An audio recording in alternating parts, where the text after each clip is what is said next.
کا اصل نام عبداللہ شاہ ہے۔ آپ رحمۃ اللہ تعالی علیہ 3 مارچ 1630 میں مغلیہ سلطنت کے عروج میں اچ گیلانیہ میں پیدا ہوئے۔ کچھ عرصہ یہاں رہنے کے بعد قصور کے قریب پانڈو میں منتقل ہو گئے۔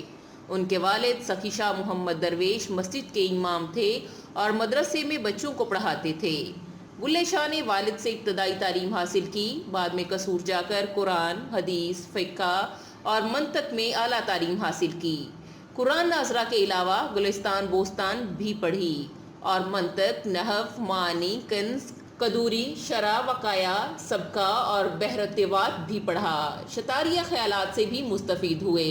ایک خاص سطح تک حصول علم کے بعد ان پر انکشاف ہوا کہ دنیا بھر کے علم کو حاصل کر کے بھی انسان کا دل مطمئن نہیں ہو سکتا۔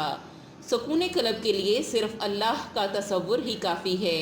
اسے اپنی ایک کافی میں یوں بیان کیا: علمو بس کر او یار، اکو الف تیرے درکار۔ وہ خود سید زادے تھے، لیکن انہوں نے شاہ عنایت کے ہاتھ پر بیعت کی جو ذات کے آرائیں تھے۔ اس طرح بلے شاہ نے ذات پات، فرقے اور عقیدے کے سب بندھن توڑ کر صلح کل کا راستہ اپنایا۔ مرشد کی حیثیت سے شاہ عنایت کے ساتھ ان کا جنون آمیز رشتہ ان کے مابعد طبیعیات سے پیدا ہوا تھا۔ وہ یک وحدت الوجودی تھے، اس لیے ہر شے کو مظہر خدا جانتے تھے۔ مرشد کے لیے انسان کامل کا درجہ رکھتے تھے۔ مصلحت اندیشی اور مطابقت پذیری کبھی بھی ان کی ذات کا حصہ نہ بن سکی۔ ظاہر پسندی پر تنقید و طنز ہمہ وقت ان کی شاعری کا پسندیدہ جزو رہی۔ انہوں نے شاعری میں شرع اور عشق کو ایک لڑی میں پرو دیا اور عشق کو شرع کی معراج قرار دیا۔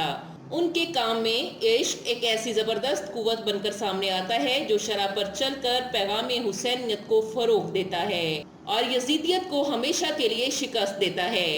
بلے شاہ نے پیار محبت کے پیغام کو فروغ دیا۔ عربی فارسی میں عالم ہونے کے باوجود انہوں نے پنجابی کو ذریعہ اظہار بنایا تاکہ عوام سے رابطے میں آ سکیں۔